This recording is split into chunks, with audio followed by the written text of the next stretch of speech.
नमस्कार दोस्तों। शुभ संध्या सभी आपके लिए। और आप लोगों को काफ़ी देर तक इंतज़ार करना पड़ा।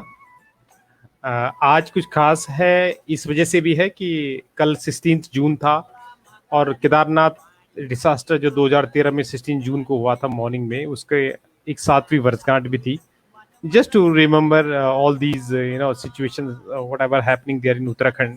जो हुआ एक घटना बहुत बड़ी हृदय विदारक घटना थी, और जो पूरे उत्तराखंड नहीं, पूरे विश्व, पूरे भारत के लिए एक दर्दनाक जो यादगार बन के रह गया। 7 साल पहले 2013 में 16 जून को, तो उसके कुछ प्रत्यक्षदर्शी जो हमारे थे उस दौर में। तो मैं इंट्रोड्यूस डायरेक्टली, बहुत टाइम हम लोग लेट हो चुके हैं। मैं आज सबसे कहना चाहूंगा कि आप प्लीज ज्यादा से ज्यादा शेयर करें। आज हमारे बीच में माटी के लाल और ऊर्जावान, हमारे धरती से जुड़े हुए जो लोग हैं, वो लोग हैं हमारे बीच में। मैं सभी का स्वागत करना चाहूंगा। हमारे कि वो पथिक क्या जो धाराएं अनुकूल न हो, नाविक की धैर्य परीक्षा क्या जो धाराएं अनुकूल न हो। तो मैं आपको इंट्रोड्यूस कराना चाहूंगा जो हमारे ऊर्जावान, जो हमारे कर्मठ योद्धा हैं और माटी के लाल हैं, श्री मंगेश घिंडियाल जी। मैं आप सबका अभिवादन उनकी तरफ से करना चाहूंगा। और मैं भी आज बहुत मोटिवेटेड हूँ, और मैं उनको आपके बीच में ज्यादा देर न करते हुए, काफी देर हो चुकी है। और हमारे बीच में एक और है जो सज्जन है, मिस्टर महिपाल सिंह रावत। इनकी रिक्वेस्ट थी कि घिलजाल जी उत्तराखंड की उसी जगह से हैं जहाँ से मैं हूँ, और ये बहुत ही इंस्पायर्ड थे। तो इन्होंने बोला सर मुझे भी कनेक्ट करना है, मुझे सर से विश करना है, मैं बात करना चाहता हूँ। तो वो भी हमारे साथ आज स्पेशल इवेंट में है। आज हमारी कुछ खास इवेंट होने जा रही है जो थोड़ा लेट है। मैं माफी चाहूंगा सभी दोस्तों के लिए। आज मैं बहुत एक्साइटेड हूँ। आज मैं ज्यादा ना कहते हुए मैं अपने जो कर्म योद्धा हैं, जो एक्चुअल में ग्राउंड पे काम करते हैं और चीजों को आगे ले जाने में, एक उत्तराखंड में जिनका एक अपना ही एक स्वाभिमान, अपना ही अभिमान और अपना ही एक कर्तव्य निष्ठा और अपना ही जोश और खरोश के साथ में देश की सेवा में लगे हुए हैं, मैं ज्यादा न कहते हुए भट्ट जी, मैं आपको निवेदन करता हूं। हमारे बीच में है गिलडियाल जी, मैं आपका स्वागत करता हूं सर। आपको सभी, आपके लिए नमन। और बहुत सारे लोग हैं जो आपसे, आपको जुड़ना चाहते हैं, आपको सुनना चाहते हैं। और मैं आपका स्वागत करता हूँ। गिलडियाल जी नमस्ते। नमस्ते सर, जी काफी नमस्कार लेट हो गया, नमस्कार मैं माफ चाहता हूँ।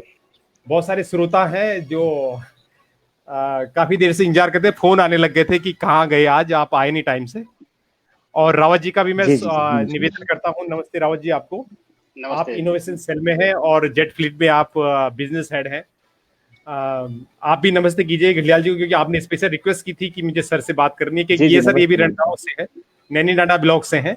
और भट्ट जी मैं आपसे निवेदन अच्छा करूंगा, अच्छा प्लीज जी हमारे जो खास गेस्ट हैं, हमारे जो नवोदित ऊर्जावान कर्मठ व्यक्तित्व के धनी और जिनसे एक प्रेरणा मिलती है।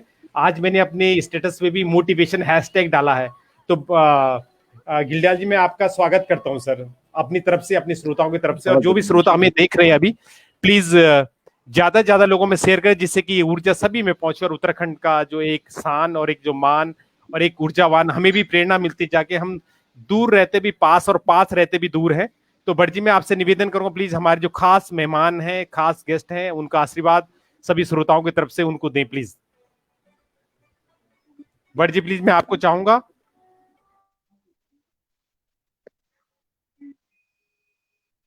आपका माइक म्यूट है भट जी शायद।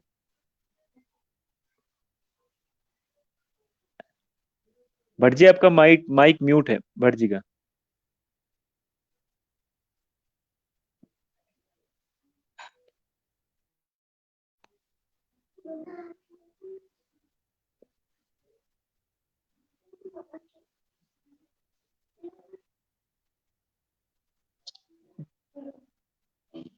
नमस्कार प्लीज।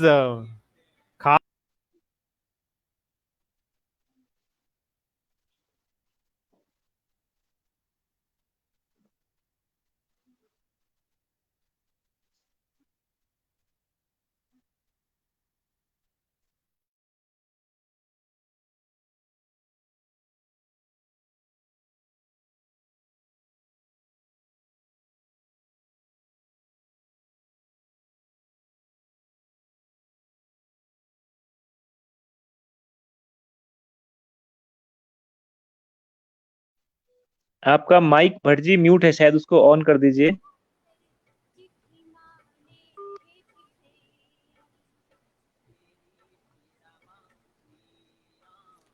सर अपना म्यूट, आवाज नहीं आ रही है। सॉरी सर, मैं दोबारा कनेक्ट करता हूँ।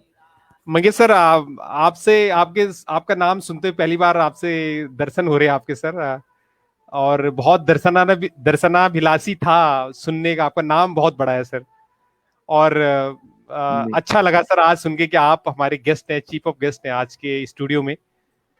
तो धन्यवाद, आपका बहुत सर बहुत जो धन्यवाद। बायो मैंने देखा सर, और मुझे खुद प्रेरणा मिली सर।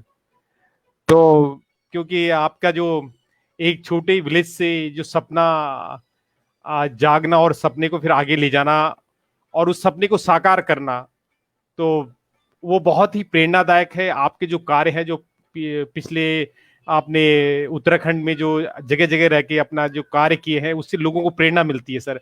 और खास बात सर, लोगों को मिलती न मिलती हो, मंगेश सर, मुझे जरूर मिलती है। और मैं जब भी आपकी पोस्ट होती है, जब भी कहीं आपका नाम आता है, तो एक बार जरूर पढ़ता हूँ। और हमारे उत्तराखंड का एक ग्रुप है, उत्तराखंड टूरिज्म प्रोफेशनल एसोसिएशन, उत्पा। तो उत्पा में भी हम लोग डिस्कस करते रहते हैं कि हमारे जो ऊर्जावान और कर्मठ व्यक्तित्व के जो धनी लोग हैं, जो उत्तराखंड में अपना ऊर्जा को साकार कर रहे हैं, अपने सपनों को साकार कर रहे हैं सर। तो मैं सर, आप आपसे निवेदन है सर, क्योंकि थोड़ा सा मुझे लगता है कनेक्टिविटी में प्रॉब्लम आ रही है बढ़, तो मैं सर आपको जी फ्रेम जी में ले जी, रहा हूँ सर, और आप थोड़ा सा अपना आशीर्वाद दें। और आपकी जी जी हाँ, सो जी। सॉरी सर, मैं थोड़ा सा मैं कनेक्टिविटी में दिक्कत हुई। मैं चाहता था कि ऑफिशियल अनाउंसमेंट में भटजी से करूं सर आपका। तो मेरी तरफ से अच्छा आपको अच्छा। सर सो प्रार्थना, और मेरे दर्शक, जो हमारे दर्शक हैं, जो आपको सुन रहे हैं सर, जो देख रहे हैं, 7वीं जी वर्षगांठ में सर केदारनाथ में आपके 3 साल रहे रुद्रप्रयाग डिस्ट्रिक्ट में, और आपने बहुत सारे इनोवेशंस के, सक्सेसफुल इनोवेशंस किए सर। तो भटजी सर आ गए हैं। भटजी प्लीज। मेरी आवाज सर सुनाई दे रही है? जी।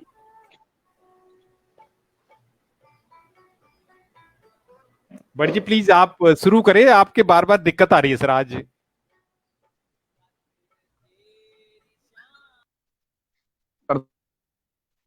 में क्यों हो रहा है सर? मेरी आवाज आ पा रही है सर? हाँ भट्ट जी, आ रही है आपकी आवाज?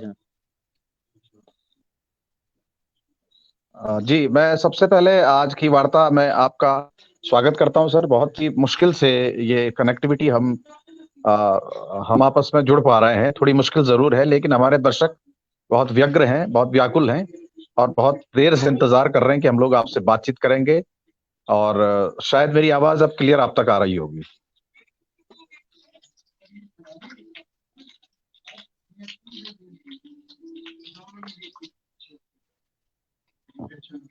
हेलो। ये आवाज को सर, सर भटजी,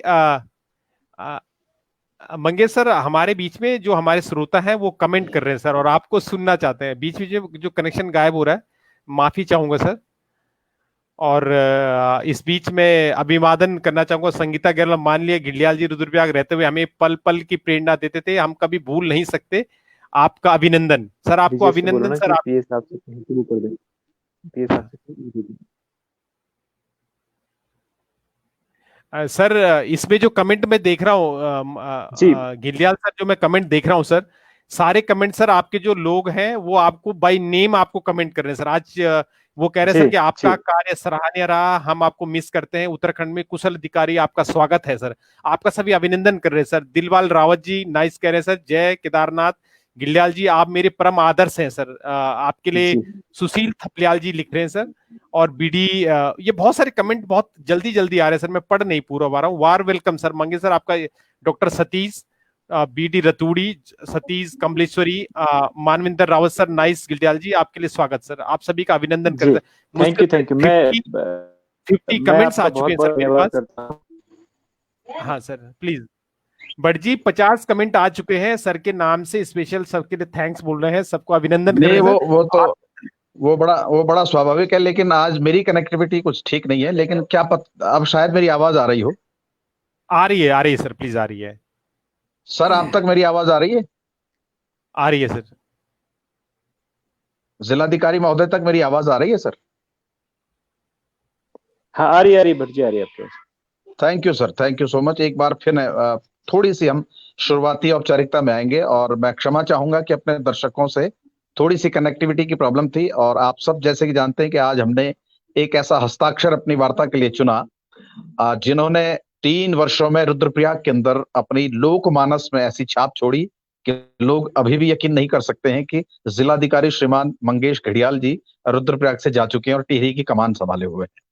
सर, आज एक एप्रोप्रिएट डेट ये है कि 17 जून, 16 जून, जो आज से 7 वर्ष पहले केदारनाथ आपदा जो हुई थी, और आज के दिन पूरी घाटी में जिस तरह से शोक, मातम और मृत्यु का भय फैला हुआ था, और उसके बाद से केदार घाटी ने धीरे धीरे से जिस तरह से सरवाइव किया, जिस तरह से केदार घाटी में दोबारा जीवन लौटा, और उस जीवन को लौटाने में, उस जीवन को पटरी पर लाने में, उस जीवन को आम जनमानस तक सहज, सरल और उन विपत्तियों से दूर करने में बहुत से कर्म योद्धाओं ने रोल प्ले किया। लेकिन उसमें से सबसे ज्यादा जो लोग एक रोल मॉडल मानते हैं, वो आपको मानते हैं।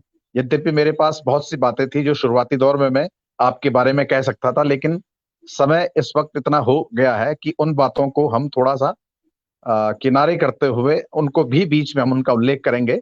लेकिन मुझे लगता है कि उनका कनेक्शन फिर से डिस्कनेक्ट हुआ है। पवन जी, एक बार फिर आप आएंगे तो हम लोग बातचीत को आगे बढ़ाएंगे।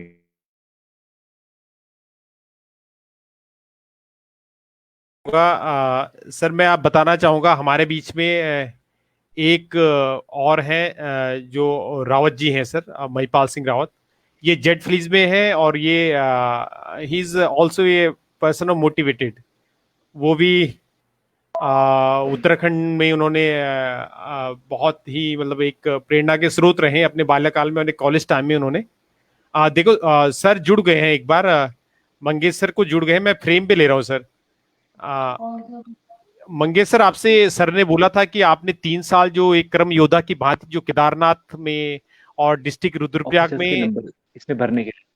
हाँ, आपने रुद्रप्रयाग में सर अपने जो बहुत ही महत्वपूर्ण जो 3 साल दिए हैं, और आपने एक मुकाम तक डिस्ट्रिक्ट रुद्रप्रयाग को, क्योंकि न्यू बिल्ड डिस्ट्रिक्ट है उत्तराखंड का, और आपने उसको बहुत अपने एक मुकाम पे पहुंचाया सर। आपके जो जो कार्य हैं वो बहुत ही प्रशंसनीय है और अनुकरणीय है सर। तो आपने युवाओं में एक जोश दिया है, जोश भरा है, और अपने माध्यम से आपने सारे कामों को एक अंजाम तक पहुंचाया सर। तो इसके लिए सर मुझे लगता है जो मोस्ट ऑफ द जो आपके कमेंट्स हैं जो सर आपके नाम से आ रहे हैं, ये सब रुद्रप्रयाग के वो लोग हैं जिन्होंने आपके प्रशासनिक अनुभव मुझे को आभार जी व्यक्त किया है सर। प्लीज सर, मैं जी चाहूंगा सर आप प्लीज।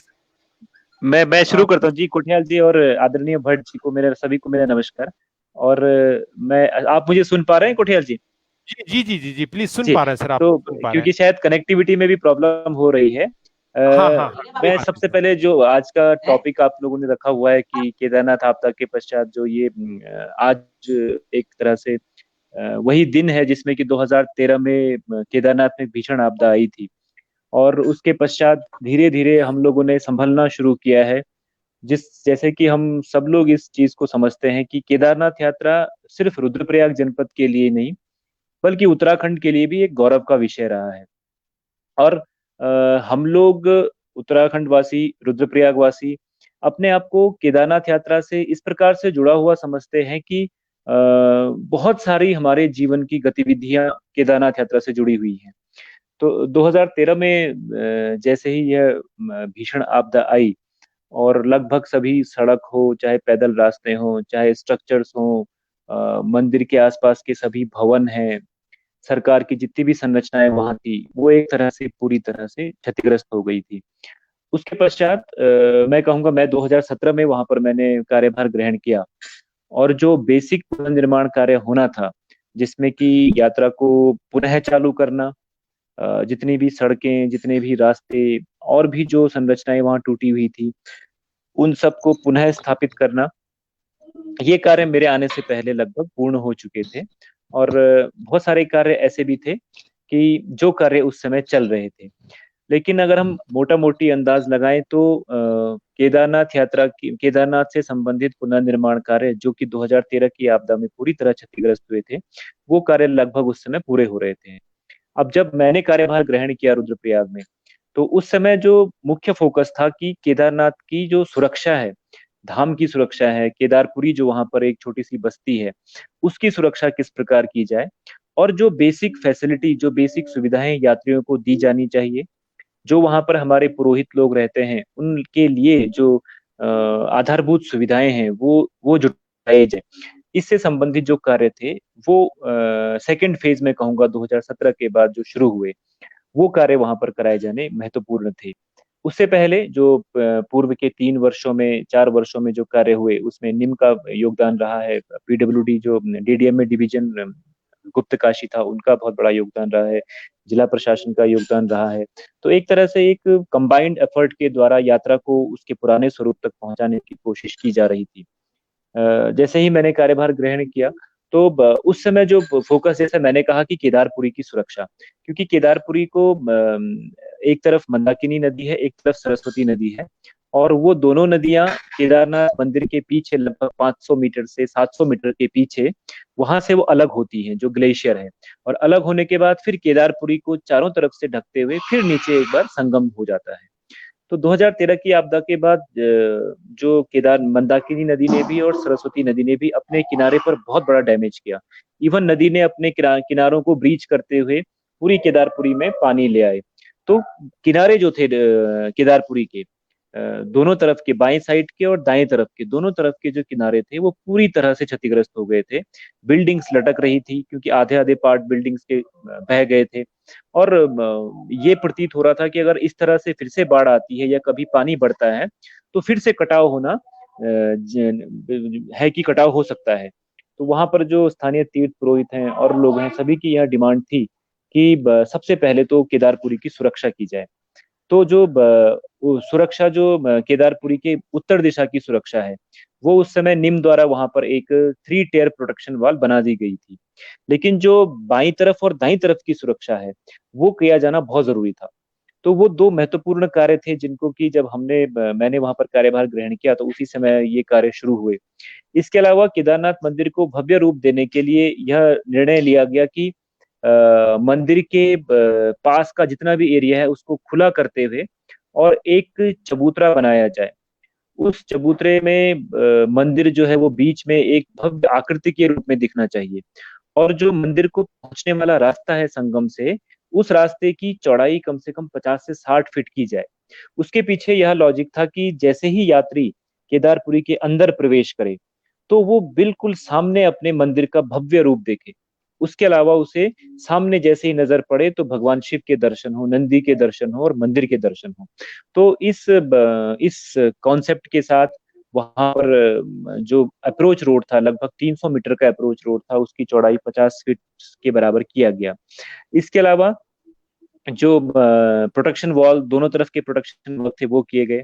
तीर्थ पुरोहितों के घर बहुत ज्यादा वहां पर डैमेज हुए थे 2013 की आपदा में। उनमें से कुछ घर बन चुके थे, लेकिन कुछ घर पे काम किया जाना अभी भी शेष था। अगर हम रास्ते की बात करें, गौरी कुंड से लेकर के केदारनाथ तक के रास्ते की, तो जो पैदल यात्री थे उनको बहुत बड़ी परेशानियां होती थी, क्योंकि रास्ते की चौड़ाई कम थी, उसमें रेलिंग नहीं थी, और घोड़े खच्चर से जब यात्री यात्रा करते थे तो कई बार उनके गिरने की संभावना होती थी और कई बार यात्री गिर जाते थे। तो हम लोगों ने रास्ते की चौड़ाई को डबल कर दिया था, कि रास्ते की चौड़ाई लगभग डबल हुई और पूरे रास्ते में रेलिंग लगा दी गई थी। पूरा जो हमारा गौरी कुंड से लेकर के केदारनाथ तक का पूरा रास्ता है 16 किलोमीटर का, उसमें पूरी रेलिंग लगा दी गई थी। तो ये सुरक्षात्मक कार्य यात्रियों की सुरक्षा की दृष्टि से हम लोग के समय पर वहां पर हुआ है। इसके अलावा जो स्वास्थ्य सुविधाएं हैं, स्वास्थ्य सुविधाओं को दोबारा से रीऑर्गेनाइज करना, क्योंकि सभी हॉस्पिटल्स टूट चुके थे और कोई भी ऐसा स्ट्रक्चर नहीं बचा था कि जिसमें हॉस्पिटल चले। तो स्वास्थ्य सुविधाओं में हमने वहां पर 12 अस्पताल जो हैं उनका कार्य पूर्ण करवाया। हमें विवेकानंद संस्थान से सहायता मिली, उन्होंने अपने डॉक्टर्स भेजे। Six sigma high altitude services, उन्होंने अपने डॉक्टर्स भेजे, वहां पर उन्होंने भी सेवाएं देना शुरू किया। तो कहने का मतलब, जिस तरह से यात्रियों की संख्या बढ़ती गई जिससे कि लास्ट ईयर हमने देखा 2019 में 10 लाख यात्रियों ने दर्शन किए, जो कि केदारनाथ यात्रा के इतिहास में एक रिकॉर्ड है। तो जिस तरह से यात्रियों की संख्या बढ़ी, तो हमें भी जो वहां पर बेसिक सुविधाएं हैं, वो देने की चुनौतियां बढ़ गई। यात्री जब आते हैं तो कम से कम 4-5 हजार यात्री वहां रुक जाते हैं। उनके लिए एकोमोडेशन करना, रुकने की व्यवस्था करना, पर्यावरणीय कंडीशन जो है, भौगोलिक परिस्थितियां बहुत टफ हैं। तो वहां पर ऐसी परिस्थितियों में बहुत ठंड है, टेम्परेचर बहुत कम है, वहां पर यात्रियों को सुविधा दे पाना वो अपने आप में एक बहुत बड़ी चुनौती थी।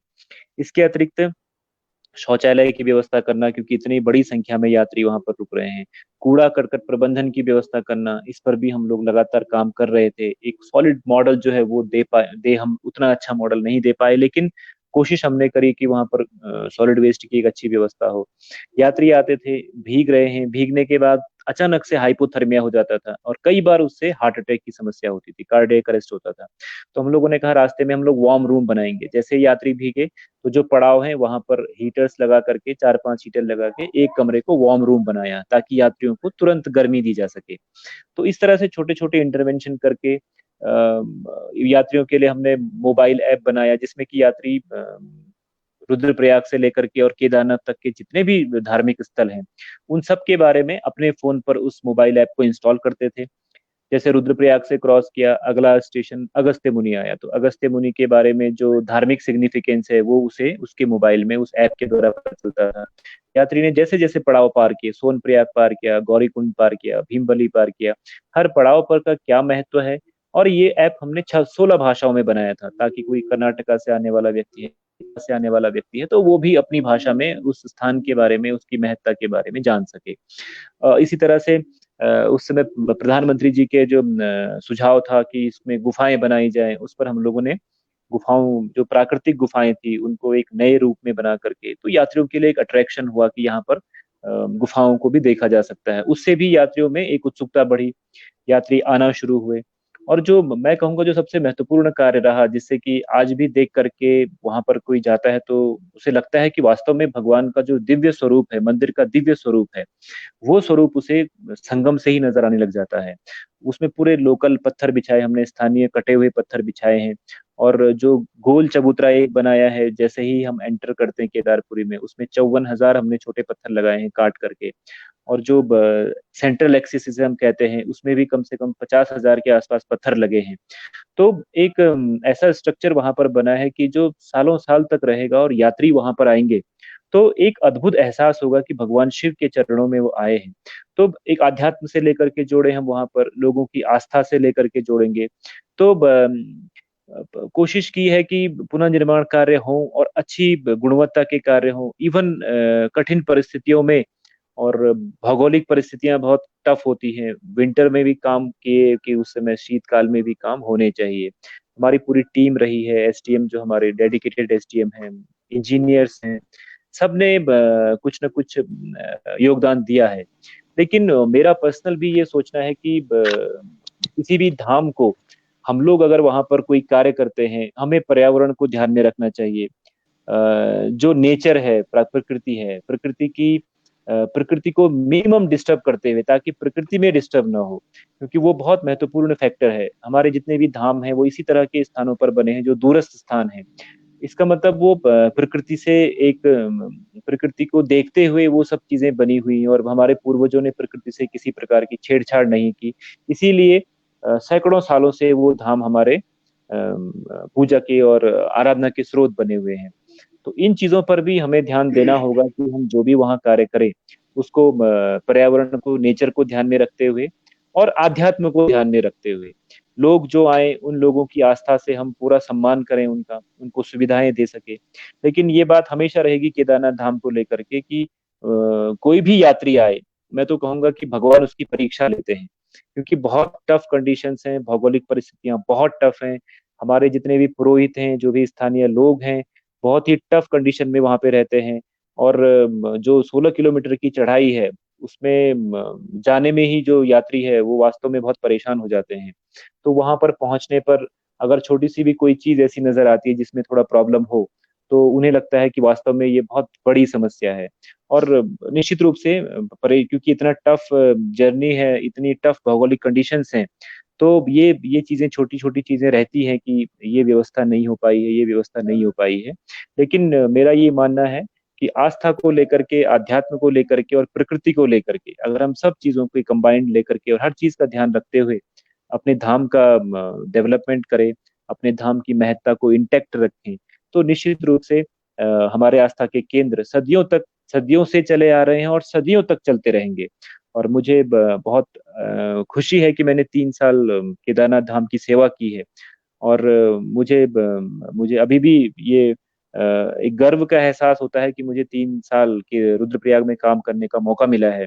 और शायद मेरी जिंदगी के सबसे महत्वपूर्ण वर्ष होंगे ये 3 साल की बाबा केदार की छाया में रुद्रप्रयाग जनपद में मुझे काम करने का अवसर मिला है। और उम्मीद करूंगा कि बार बार ये मौका मिले मुझे केदारनाथ धाम जाने का और रुद्रप्रयाग में सर सर धन्यवाद। अब मैं प्रॉपरली, मेरी आवाज आ रही है सर प्रॉपरली? जी जी जी जी मेरा भट्ट जी, थोड़ा जी डिस्कनेक्शन हो गया था जी जी। तो मैं एक बार शुरुआती जो औपचारिकता थी वो मेरी तरफ से जिम्मेदारी थी कि मैं आपका स्वागत करूं। हम रोजाना जी कोशिश कर रहे हैं कि ये जो पीरियड लॉकडाउन का चल रहा है और खासतौर से एक अलग तरह का डिप्रेशन, लोग घरों में कैद हैं, हम ये सोचते हैं कि थोड़ी सी क्रिएटिविटी इन दिनों होनी चाहिए और समाज और हम सब के आसपास के लोगों को कुछ ऐसे लोगों से मिलाएं जो हमारे लिए आइकन है। मैं पर्सनली ये मानता हूँ और हमारे जैसे बहुत से लोग मानते हैं कि उन आइकन्स में आप एक हैं। और एक कहावत है सर राजस्थानी में कि नेमे नेमे न्योतरा, यानी नम्र व्यक्ति को 9 निमंत्रण होते हैं।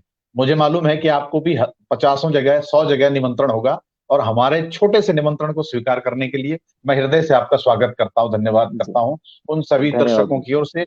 और आज आप देखिए कि रिकॉर्ड, इससे ज्यादा दर्शक कभी जुड़े नहीं है। बहुत से लोग हमसे आए, बहुत से सेलिब्रिटीज आई, लेकिन आज हम 350 का आंकड़ा पार कर रहे हैं अभी लाइव। ये इस बात को मैं विशेष बधाई देना चाहता हूं कि आपकी जो फॉलोइंग है, आपके जो चाहने वाले हैं, किस कदर आपको सुनने के लिए बेताब हैं, इस बात को मैं विशेष बधाई देना चाहता हूं सर।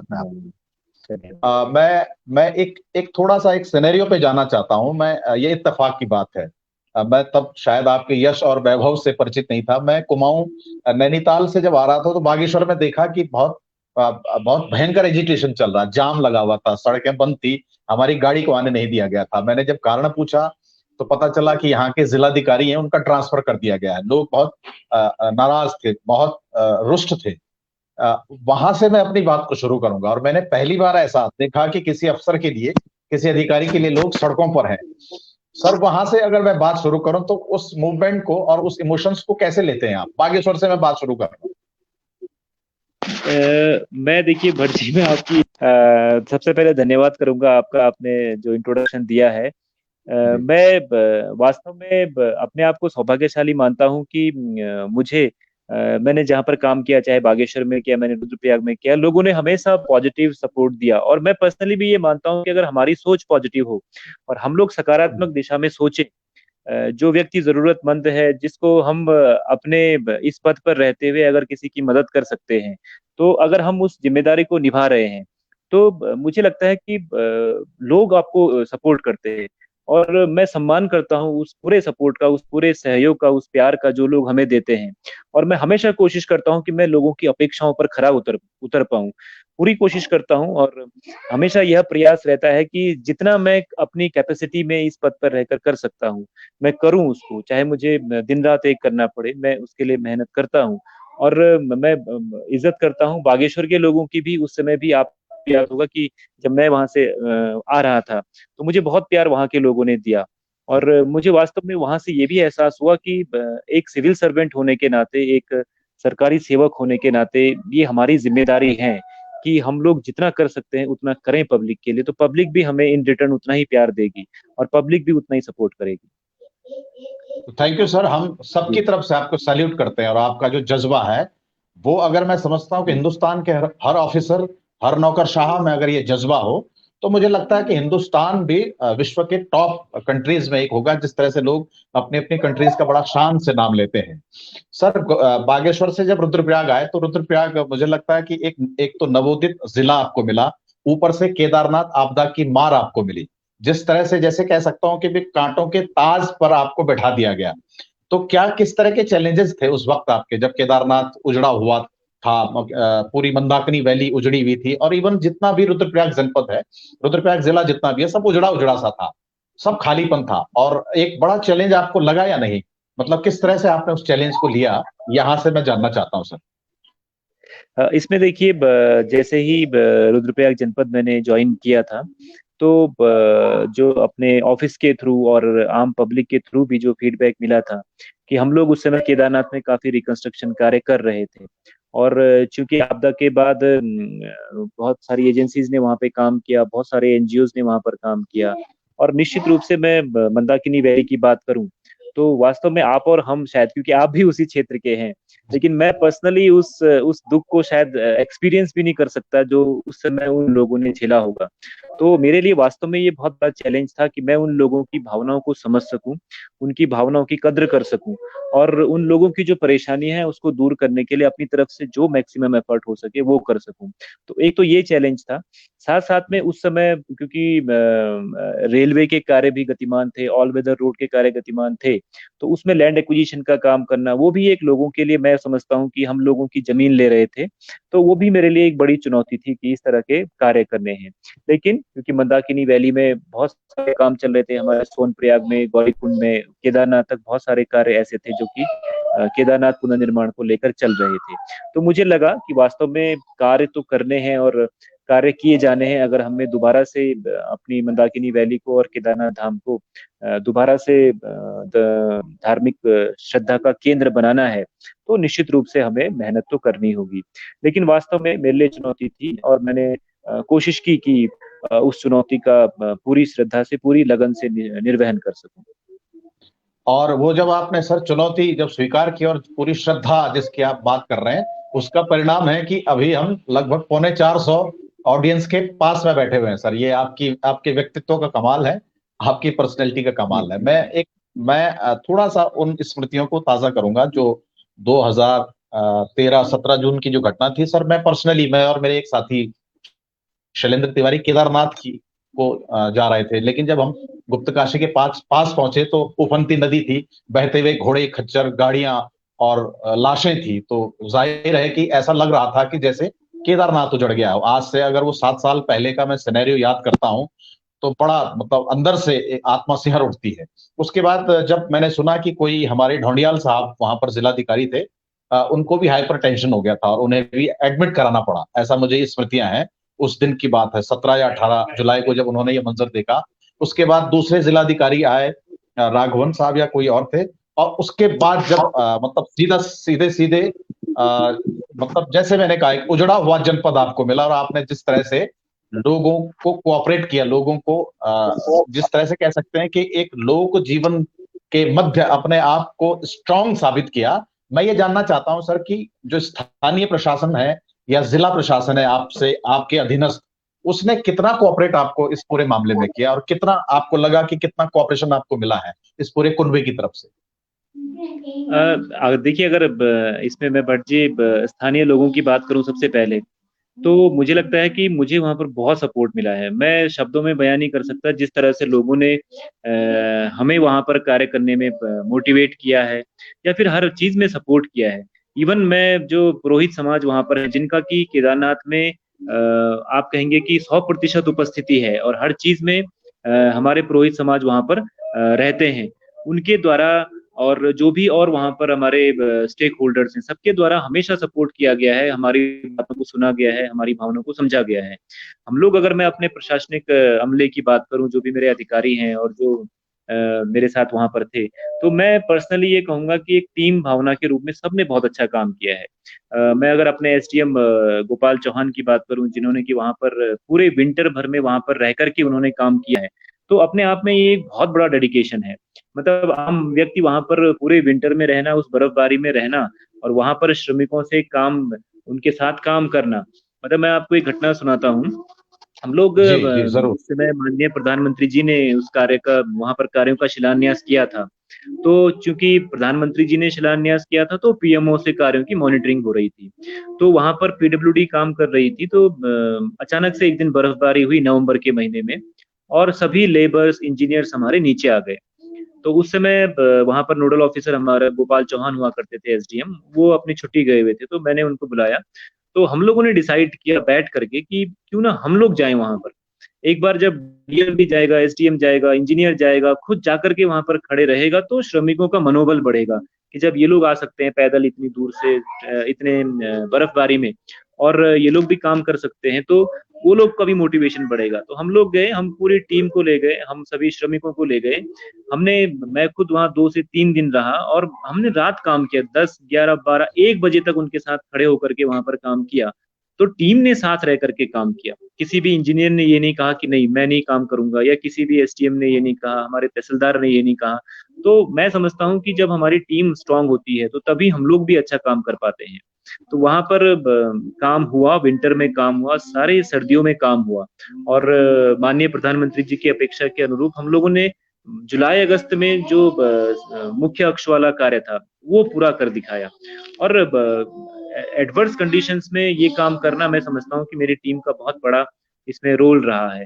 तो मैं पर्सनली सोचता हूँ कि अगर हमारी टीम स्ट्रांग हो, हमें सपोर्ट लोगों का हो, तो निश्चित रूप से हम लोग कोई भी कार्य कर सकते हैं। स्ट्रांग, जी जी। और एडवर्स कंडीशन जैसे कि आपने जिक्र किया, जाहिर है कि केदारनाथ जैसी जगह और वहाँ का एडवर्स कंडीशन, वहाँ की टिपिकल क्लाइमेट और बहुत मतलब आने जाने की दिक्कतें, वो एक शेर याद आता ना कि आगे आगे कोई मशाल से लिए चलता रहा, हाय क्या नाम था उस शख्स का, कभी पूछा भी नहीं। आगे नेतृत्व करने वाला कभी आप नाम बताता नहीं है सर, वो चुपचाप आपकी तरह बहुत शांति से नेतृत्व करता है, और मैं आपके किए गए उस नेतृत्व को पूरी जनता की ओर से, पूरी घाटी की ओर से सलाम करता हूं सर। दूसरा जो अगला मेरा प्रश्न है सर, वो ये है कि जिस तरह से लोगों में एक अलग तरह की निराशा, एक अलग तरह की उदासी, और जैसे कहते हैं कि जीविकोपार्जन की सारी संभावनाएं समाप्त हो गई थी 2-1 साल तक। तो मैं भी खुद अनुभव करता हूं कि बहुत से घरों में चूल्हे नहीं जले, बहुत से घरों में प्रॉपरली जैसे रोजमर्रा की जो जरूरतें होती है वो पूरी नहीं हुई। उन लोगों के मध्य जब आप गए तो किस तरह से उन लोगों को आपके द्वारा टैकल किया गया, उन लोगों को किस तरह से आपके द्वारा, आपकी टीम द्वारा उनका हौसला अफजाई किया गया? वो दर्द थोड़ा सा मैं चाहता हूं कि वो हम साझा करें, ताकि हमें हमें ये एहसास हो कि हमारे लोग किस दर्द से उभर करके नया जीवन शुरू कर रहे हैं। इसमें मैं ये बताना चाहूंगा भट्ट जी कि मैंने पहले भी कहा कि मैं खुद भी ये एहसास नहीं कर सकता कि उस समय केदार घाटी के लोग कितने बड़े दुख से गुजरे होंगे और किस तरह की परिस्थितियों का उन लोगों ने सामना किया होगा। तो मेरे सामने ये भी बहुत बड़ी चुनौती थी कि मैं उनकी अपेक्षाओं पर, और जो उन लोगों के एक तरह से जख्म है, उनको हम प्रशासनिक तौर पर किस तरह से करें। भले ही जैसे मैंने कहा कि पहले 2, 3, 4 साल में वहां पर बहुत अच्छा कंस्ट्रक्शन काम हुआ था और काम भी बहुत अच्छे हुए थे, लेकिन हम लोगों की ये कोशिश थी कि हम लोग केदारनाथ यात्रा से जो आजीविका लोगों की 2013 की आपदा की वजह से लगभग खत्म हो गई है, उसको मैं किस तरह से वापस लाने की कोशिश करूं। और मैं पर्सनली ये चीज आपको बताना चाहता हूँ कि उस समय बहुत सारी दुकानें हमारी यात्रा रूट पे हुआ करती थी। बहुत सारे लोग हमारे आजीविका वहीं से पाते थे। किसी ने चाय का ठेला लगाया, किसी ने जूस का लगाया, किसी ने स्थानीय फलों का लगाया। तो हमारे बहुत सारे छोटे छोटे दुकानें हुआ करती थी और उन दुकानों से लोग आजीविका प्राप्त करते थे।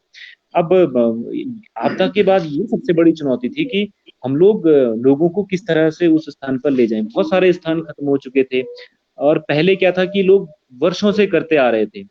अब इस समय एक प्रशासनिक अधिकारी होने के नाते मेरे सामने ये चुनौती थी कि अगर मैं लोगों को वहां परमिशन दे देता हूँ कि आप जा करके लगाइए। हमने पिछले 2-3 सालों से जो जियोलॉजिस्ट रिपोर्ट थी कि वहां पर अभी स्टेबल नहीं हुई ये चीजें, तो मुझे हमेशा ये डर रहता था कि अगर बाय द वे किसी को परमिशन दी और स्टेबिलिटी वहां पर नहीं है, कहीं पर लैंडस्लाइड हुआ, कहीं पर कुछ हुआ, कल कोई घटना हुई, तो निश्चित रूप से हमें पूछा जाएगा कि आपने किस आधार पर इस एरिया में दुकानों की परमिशन दी है। तो मेरे लिए ये सबसे बड़ा एक डायलेमा था कि मैं ये डिसाइड नहीं कर पाता था कि मैं किस तरह से लोगों को वहां पर एडजस्ट करूं।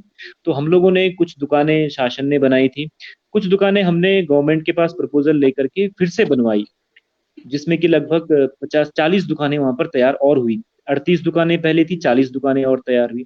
हम लोगों ने जियोलॉजिस्ट और जो एसडीएम्स थे उनके इंस्पेक्शन से लगभग 30 से 40 प्लेटफॉर्म दिए लोगों को तैयार करके कि इसमें आप अपनी दुकानें लगा सकते हैं, जैसे पहले टेम्पररी दुकानें लगाते थे। हमने ये भी कोशिश की कि स्थानीय प्रसाद बना करके हम लोगों को जोड़ें उससे, और महिलाएं जो हमारी हैं वो घरों में प्रसाद बना करके वो केदारनाथ धाम में सेल हो। इसके अलावा जो टेंट कॉलोनी, हमने क्या कहा कि हम लोग जो वहाँ पर रहने की व्यवस्था है वो गवर्नमेंट ना करे, वो स्थानीय लोग करें। इसके लिए हम लोगों ने वहां पर टेंट, जो केदारनाथ में और लिंचोली एक जगह है, वहां पर हमने लोगों को टेंट के लिए आमंत्रित किया। लगभग 400 लोगों ने टेंट के लिए अप्लाई किया था। किसी ने 2 टेंट के लिए, किसी ने 5 टेंट के लिए अप्लाई किया। हम लोग उसमें भी पॉलिसी के चक्कर में कि हम लोग किस तरह से लोगों को एकोमोडेट करें, तो लगभग 400 टेंट की हमने वहां पर इस साल परमिशन की। इस साल हमने 200 टेंट की परमिशन दी थी और इस साल हमने 400 टेंट की परमिशन के लिए प्लानिंग करी थी। अगर कोरोना वायरस की तरह से प्रॉब्लम नहीं होती तो अब तक 400 टेंट हम वहां पर लगाने की कोशिश करते हैं। हम लोगों ने स्थानीय लोगों के रोजगार से जोड़ने के लिए वहां पर स्थानीय जूस को कंपलसरी किया। हमने वहां पर जो स्थानीय दुकानदार थे, हमारे जो कैंटीन वाले थे, उनसे यही कहा कि आप जो यात्री हैं उनका स्वागत स्थानीय बुरांश के जूस से कीजिए, स्थानीय माल्टा के जूस से कीजिए।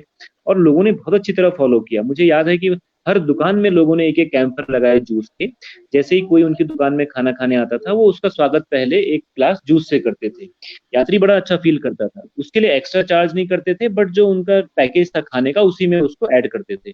तो उनको भी अपनी आजीविका मिल जाती थी, यात्री को भी एक नई चीज मिल जाती थी। तो इस तरह से हमने कोशिश करी कि कैसे हम लोगों को एकोमोडेट कर पाए, उनकी पुरानी आजीविका जो वापस दिला पाए। मैं ये तो नहीं कहूंगा कि हम पूरी तरह से सफल रहे, क्योंकि पहले टाइम पर बहुत सारे लोग आजीविका केदारनाथ यात्रा से मिलती थी और बहुत सारे लोग ऐसे थे जिनकी आजीविका छिन गई थी केदारनाथ की आपदा से। तो हम लोग सभी को एडजस्ट तो नहीं कर पाए, वो तो मेरे ख्याल से, क्योंकि इस समय जो परिस्थितियां हैं वो थोड़ा सा टफ परिस्थितियां हैं। लेकिन मैं ये जरूर कहूंगा कि हमने ये जरूर कोशिश की कि अधिकतम लोगों को हम लोग वहां पर रोजगार के अवसर उपलब्ध करा पाए। घोड़ा खच्चर संचालन लगभग 5-7 हजार लोग वहां पर, 7 हजार घोड़े खच्चर थे। मैं अगर पिछले साल का आंकड़ा बताऊं तो जिनसे करीब 65 करोड़ रुपए का लेन देन हुआ है। उसमें हमारे स्थानीय लोग भी थे, उसमें हमारे बाहर के जो घोड़े खच्चर संचालक हैं वो भी थे। तो कहने का अर्थ है कि जिस तरह से यात्रा में पिछले 4-5 सालों में बढ़ोतरी हुई है, तो हमारे जो स्थानीय होटल संचालक हैं, ढाबा संचालक हैं, हमारे गाड़ी वाले हैं, हमारे जो घोड़े खच्चर संचालक हैं, प्रसाद बनाने वाले हैं, इन लोगों की आजीविका में निश्चित रूप से परिवर्तन हुआ है। लेकिन जो पहले बात थी 2013 से पहले, जितने लोग यात्रा पे डिपेंडेंट थे, उनकी आजीविका चलती थी, उसको फिर से प्लेटफॉर्म, उसे फिर से उसमें ला पाने में भी समय लगेगा और मुझे लगता है उसमें हमें और भी प्रयास करने की आवश्यकता है। बहुत ही इंटरेस्टिंग है सर। और मतलब आपकी बातों से लग रहा है कि जिस तरह से आप डिलेमा की बात कर रहे हैं, आप जिस कॉन्फ्लिक्ट से गुजरे होंगे, आपने जिस तरह से निर्णय लिए होंगे, जिस तरह से मैं कह सकता हूं कि दिन रात एक करके, और ऐसे हालात में तो मुझे मालूम है कि एक अच्छे अफसर, एक कर्तव्यनिष्ठ अफसर को रातों की नींद भी हराम हो जाती है, और आपने अपनी नींद कुर्बान करी होगी, ऐसा मेरे को पक्का यकीन है सर। एक बड़ा इंपॉर्टेंट इश्यू आता है सर, मुआवजा। मुआवजे के स्तर पर अब जाहिर है कि ये एक ऐसा मसला है, एक ऐसा इश्यू है जिस पर ज्यादातर लोगों को असंतोष का सामना करना पड़ता अधिकारियों को। क्या ऐसा हुआ है सर कि मुआवजे को लेकर के कभी कोई विवाद हुआ हो, किसी का असंतोष आपको देखना पड़ा हो, या अभी तक कोई ऐसा मामला आपके संज्ञान में हो जिस पर अभी मामला सुलझा नहीं? निश्चित रूप से देखिए, इसमें क्योंकि जो केदारनाथ आपदा के पश्चात जो, क्योंकि रिहेबिलिटेशन और रिलीफ जो मेन वर्क होता है वो आपदा के जस्ट बाद ही शुरू हो जाता है। तो अगर हम मुआवजे की बात करें तो मैक्सिमम जो मुआवजे का पार्ट था वो मेरे आने से पहले, क्योंकि 2-3 साल गुजर चुके थे, तो वो कार्य हो चुका था। हाँ, लेकिन जब हम लोगों ने केदारनाथ में रिकंस्ट्रक्शन शुरू किया, जब मुख्य अक्ष का निर्माण हुआ, उसमें चौड़ीकरण में कुछ भवन लिए गए और भी कुछ रिकंस्ट्रक्शन काम किए गए, तो निश्चित रूप से हमने वहां पर लोगों से वार्ता करी और वार्ता करने के बाद फिर कन्विंस किया उनको कि हमें इस चीज की आवश्यकता है। ये वास्तव में एक प्रशासनिक अधिकारी होने के नाते सबसे बड़ी चुनौती यही होती है कि हम किसी के खेत, किसी के भवन, किसी बिल्डिंग के लिए या किसी सरकारी संरचना को बनाने के लिए अधिग्रहित करते हैं। तो उसमें निश्चित रूप से कई लोगों के लिए ये एक दुख है उनके लिए कि उनके घर या उनके भूमि ली जा रही है। लेकिन मैं ये समझता हूँ कि केदारनाथ में हम लोगों ने यह प्रयास किया कि जिसका भी हम भवन और भूमि लें, उसको हम लोग कहीं ना कहीं एडजस्ट करें। अभी भी कुछ मामले ऐसे हैं जो वहाँ पर पेंडिंग हैं, जिन मामलों में कि अभी हमने प्रपोजल भेजा होगा और उस प्रपोजल का अभी रिप्लाई आना होगा शासन से और उनका मुआवजा सैंक्शन होना होगा। तो हो सकता है कुछ इसमें निश्चित रूप से कुछ ऐसे पेंडिंग मामले हैं। लेकिन जहां तक मैं एडजस्ट करके आया हूँ, मुझे इतना पता है कि मैंने जिन जिन लोगों को देखा वहां पर कि जिनका जेन्युइन मुआवजा बनना है, उनके लिए हम लोगों ने जो पॉलिसी है, जो कि डिसीजन हुआ है कि इसमें घर बनाए जाने हैं, उनमें मैंने हर हर किसी का रखा हुआ है कि उन लोगों को हम इस घर में एडजस्ट करेंगे, ये घर हम नया बना रहे हैं, इसमें हम लोग इनको लेंगे। वो प्लानिंग हम लोगों ने वहां पर की हुई है। भले ही किसी किसी केसेस में जो अप्रूवल है, जो लीगल वो है, वो आना बाकी है। लेकिन मुझे लगता है कि जितने भी वहां पर मामले थे, हम लोगों ने पूरी कोशिश की, और आगे भी प्रशासन पूरी कोशिश करता रहेगा कि इस तरह के प्रकरण किसी के भी लंबित ना हो। तो जाहिर है सर, जितने मामले आपके संज्ञान में होंगे, अभी उन मामलों से अभी सीधा संबंध आपका होगा, और जाहिर है कभी कोई कॉम्प्लिकेशंस ऐसे आए तो आपकी राय जरूर ली जाएगी।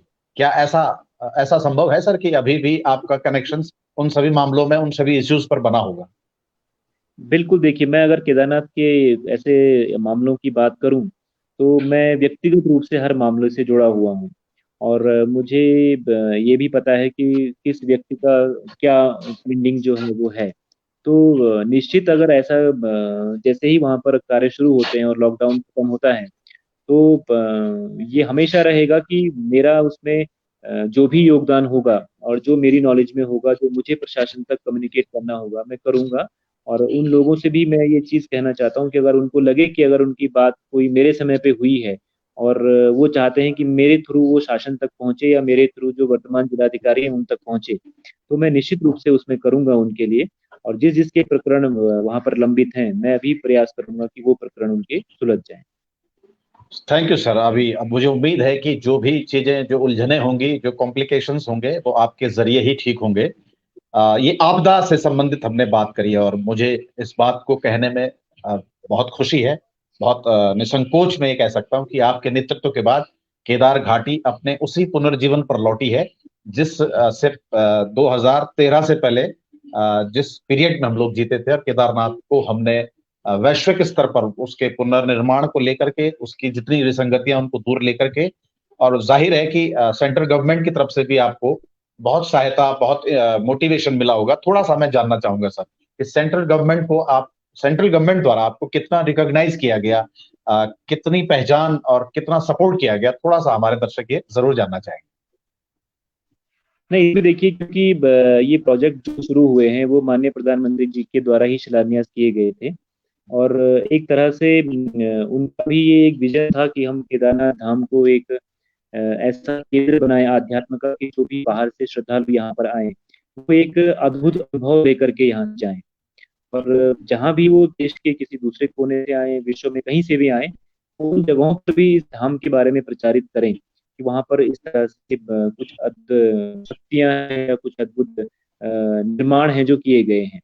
तो निश्चित रूप से, क्योंकि इसमें हमारी सरकार, उत्तराखंड सरकार की तरफ से, केंद्र सरकार की तरफ से लगातार मॉनिटरिंग हुई है, लगातार चीजों को देखा गया है, मुख्य सचिव स्तर से, माननीय मुख्यमंत्री जी के स्तर से, माननीय प्रधानमंत्री जी के स्तर से, हर स्तर से चीजों की लगातार मॉनिटरिंग हुई है। और हर स्तर पर हम लोगों को ये कहने का अधिकार दिया गया कि कोई भी केदारनाथ से संबंधित बात हो, तो हम डायरेक्ट हायर लेवल तक पहुंचा सकते हैं। तो यही मेरे लिए एक बहुत बड़ी बड़ी शक्ति थी कि मुझे कभी भी कोई ऐसी प्रॉब्लम हो, या कभी भी प्रशासनिक ऐसी कोई लीगल प्रॉब्लम आई हो, तो हमने उसको हायर लेवल तक पहुंचाया है। तो उसमें जो ये एक तरह से मैं कहूँगा ये अधिकार दिया गया है कि आप अपनी बात को बेझिझक रख सकते हैं। तो वो एक मुझे लगता है कि सपोर्ट मिला है, मोटिवेशन मिला है। और चूंकि बड़े हायर लेवल से मॉनिटरिंग होती थी, पीएमओ लेवल से हर चीज की मॉनिटरिंग हुई थी कि किस तरह से कार्य चल रहे हैं, कहाँ पर कोई प्रॉब्लम्स हैं। तो मुझे लगता है कि ऐसे में फिर कार्य करना और अधिक आसान हो जाता है, कि जहाँ पर भी कोई प्रॉब्लम है, आप एक प्लेटफॉर्म पर रख सकते हो, और हर कोई सुनने वाला है। तो इन चीज़ों से मोटिवेशन मिला, पूरी टीम को मोटिवेशन मिला। और जो कार्य हुए उसमें हायर लेवल की मॉनिटरिंग से मुझे लगा कि वो सेटिस्फैक्टरी कार्य हम लोग कर पाए। Thank you sir. मोटिवेशन एक बड़ी चीज होती है, और इसी मोटिवेशन के चलते जिस तरह से बहुत ही, मैं ये कह सकता हूं कि अपने एक सीमित अवधि में जिस तरह से अपने केदारनाथ पुनर्निर्माण को लेकर के जो सफलता पाई है, सेंट्रल गवर्नमेंट, स्टेट गवर्नमेंट के साथ साथ सारा का श्रेय आप जैसे कर्मवीर योद्धाओं को मैं देना चाहता हूँ। सर, हमारे ऑडियंस की कमेंट्स इतनी ज्यादा हैं कि इस वक्त पढ़ना बड़ा मुश्किल है उनको, और मैं चाहूंगा कि कुछ प्रमुख नाम है जिनकी तरफ से मैं उनका अभिवादन आप तक पहुंचाऊं।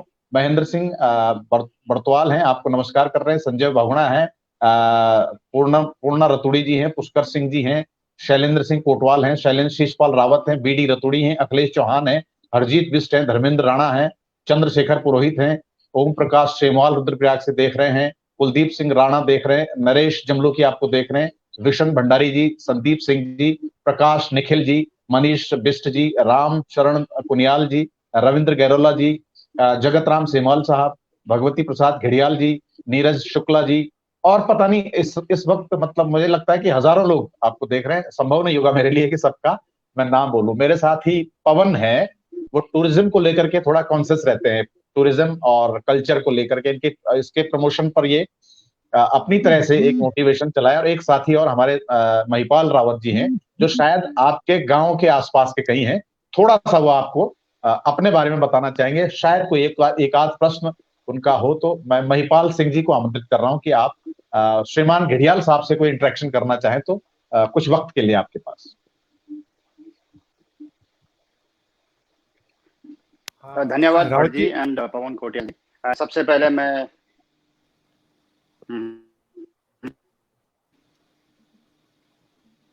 हाँ रावत जी, सुनाई दे रही है आपकी आवाज। मैं बता दूं सर, मंगेश सर ये बहुत ही मतलब कह सकते उसमें थे, बहुत ही उत्साहित से आपसे मिलने, क्योंकि ये सर रणगांव और नैनीताल बिलोंग से ही बिलोंग करते हैं और एक बहुत अच्छे स्कॉलर है। इनके बारे में बता दूं, इन्हें गोल्ड मेडल भी जीता इनोवेशन सेल के। ये HNB जू में सेंटर में है सर, भी 3 साल के लिए नॉमिनेट किए गए हैं और इन्होंने भी टूरिज्म से MTA किया हुआ है और जेट एयरवेज में इस समय काम कर रहे हैं। तो मैं सर इनकी तरफ से आपका अभिनंदन करता हूँ। महिपाल प्लीज कैरी ऑन, आपको सुन रहे हैं। हाँ महिपाल प्लीज। मैं घड़ियाल जी का बहुत बहुत धन्यवाद। सबसे पहले मैं भट्ट जी एंड कोटियाल जी आपको बहुत धन्यवाद दे रहा हूँ एंड घड़ियाल जी का बहुत बहुत स्वागत है। एंड इसके अलावा मैं आपको बहुत बहुत बधाई देता हूँ कि वो के अभी बने हैं। एंड हमारा एक सबसे बड़ा जो उद्देश्य था उत्तराखंड के लिए और अपने पूरी कंट्री के लिए कि जो हम लोग टूरिज्म को बढ़ावा दे सकते हैं। और आज हमारे पास हमारे उत्तराखंड में जो टिहरी डैम है वो एक सबसे बड़ा रिसोर्स है, जहाँ पे कि हम लोग अपने पूरे उत्तराखंड के एक इकोनॉमी हो या फिर हमारे जो स्टूडेंट टूरिज्म मैनेजमेंट करके और होटल मैनेजमेंट करके जो आगे जाते हैं उनके लिए चाहे जॉब हो या फिर हम जैसे लोग जो एंटरप्रेन्योर्स ढूंढ रहे हैं उत्तराखंड में, हम लोगों के लिए एक अपॉर्चुनिटी हो, उसके लिए मैं जहाँ तक घड़ियाल को जानता हूँ उनकी जो लीडरशिप और जो उनकी पूरी मेहनत होगी वो इसमें बहुत सपोर्ट करेगी। और अब हम लोगों को एक सही लीडर मिल चुका है जो कि हम जैसे लोगों के पूरे जो सपनों को साकार हो सकते हैं। और इसके लिए जो है मैं घड़ियाल जी को बहुत बहुत धन्यवाद देना चाहूँगा कि वो आज टिहरी गढ़वाल में जो है जहाँ पे कि हमारा टिहरी डैम है वहाँ पे एक DM है और उनके अंडर में जो है हम सारे लोग जो है जो आज हमारे सपने हैं, तो हमारे आने वाली जो पीढ़ी है जो देखना चाहती है कि हमारा उत्तराखंड और हमारे उत्तराखंड में जो है पूरे वाटर स्पोर्ट्स टूरिज्म डेवलपमेंट एक इंटरनेशनल लेवल का हो। रावत जी, अगर आपके पास कोई प्रश्न है तो प्रश्न को रखिएगा, समय की हमारी सीमाएं हैं। अगर कोई उत्सुकता है, कुछ जानने की जिज्ञासा है तो घड़ियाल साहब के समक्ष आप प्रश्न या कोई अपनी जिज्ञासा रख सकते हैं। यद्यपि हमारा समय सीमा काफी चली गई, लेकिन अभी बहुत सी बातें हैं। मेरे पास दो प्रश्न है। पहला प्रश्न ये है कि मेरे को जो टिहरी डैम से रिलेटेड जो है हम लोग अपने टूरिज्म को बढ़ावा दे सकते हैं। उसके अलावा जो है हम लोग जो हमारी जो आने वाले जो स्टूडेंट्स है, टूरिज्म स्टूडेंट्स हैं, उनको जो है जॉब्स के लिए अपॉर्चुनिटी मिलेगी। एंड दूसरा मेरा जो प्रश्न है कि मुझे आज बहुत खुशी हुई, मैंने अपने पवन को दोस्त को बोला कि पवन जी आज हमारे जो मंगेश जी हमारे इस चैनल पर आप आ रहे हो, ये मेरे एरिया के हैं और मैं भी बेसिकली धुमाकोट स्कूल से पढ़ा हूँ, तो इस चीज के लिए बस मुझे बहुत बहुत घड़ियाल जी को धन्यवाद करना चाहता। ये बस मेरे 2 प्रश्न हैं। बहुत उत्साहित है मंगेश सर, क्योंकि ये नैनीताल बिलोंग से और इन्होंने भी अपनी जर्नी जिसके पैर पड़े ना बिवाइया ओके जाने पीर पराई। तो इनके सर मैं एक छोटी सी बात में समाहित करना चाहूंगा। इनके जो जोश है सर, ये जोश इनका नहीं है सर मंगेश सर, ये आपका जोश है, क्योंकि हम आपको फॉलो करते हैं सर। पिछले 5 साल से मैं आपको पर्सनल फॉलो करता हूँ और इसे 7 साल से रावत जी आपको फॉलो करते हैं सर। तो प्लीज सर आप इनका उत्तर दें अपने शब्दों में। मैं रावत जी के प्रश्न में, जैसे पहला प्रश्न उनका पर्यटन को लेकर के था और दूसरा प्रश्न है कि जो हमारे भाई लोग आए हैं वापस, प्रवासी आए हैं या हमारे जो स्टूडेंट हैं उनके लिए, स्वरोजगार के लिए और पर्यटन में क्या-क्या संभावनाएं हो सकती हैं। तो मुझे आपका जो कॉन्सेप्ट है वो वास्तव में बहुत ही उम्दा है कि हमारे पास बहुत सारी अपॉर्चुनिटीज हैं। अगर हम उत्तराखंड को देखें तो उत्तराखंड में ऐसे बहुत सारे अवसर हैं कि हम लोग पर्यटन के क्षेत्र में बहुत अच्छा कार्य कर सकते हैं। अभी मुझे लगता है कि जो कोविड-19 की वजह से जो परिस्थितियां पैदा हुई हैं, तो हो सकता है आने वाले 6 महीने, साल भर तक हम पर्यटन के क्षेत्र में बहुत अच्छा टूरिस्ट जो है वो अपना स्टेट में ना ला पाएँ।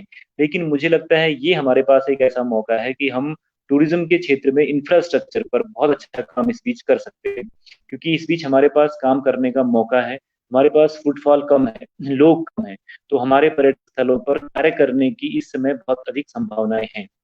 हम लोग जो हमारे पर्यटक स्थल हैं, उनमें किस तरह से छोटे-छोटे रोजगार, जैसे मैंने बताया कि धार्मिक पर्यटन में हम केदारनाथ किया, तो हमने कहा कि हम लोग स्थानीय प्रसाद से हम स्थानीय महिलाओं को रोजगार दिला सकते हैं। वहाँ पर हम लोग हमने इस बार ये प्लान किया था कि जो यात्री चढ़ाई में चढ़ते हैं तो उनके पाँव थकते हैं, तो मसाज मशीन्स हम लोग अपने स्थानीय युवाओं को दें और जगह-जगह पर मसाज स्टॉल्स लगाएँ। उस मसाज स्टॉल से क्या होगा कि यात्री ₹10 ₹20 में अगर हमारे जो ये भाई लोग हैं जो कि वहाँ पर कर सकते हैं, वो मसाज स्टॉल लगा कर के और इनकम कर सकते हैं। इसी तरह से हम लोग ट्रैक रूट के जितने भी गाँव हैं, उन ट्रैक रूट के सभी गाँव में हम लोगों को होम स्टे से जोड़ें।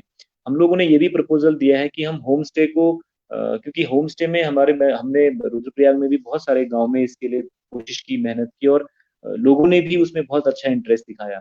लेकिन थोड़ा बैंक्स की फ़ॉर्मेलिटीज़ और बहुत सारी ऐसी चीज़ें हैं जो उसमें बाधक होती हैं।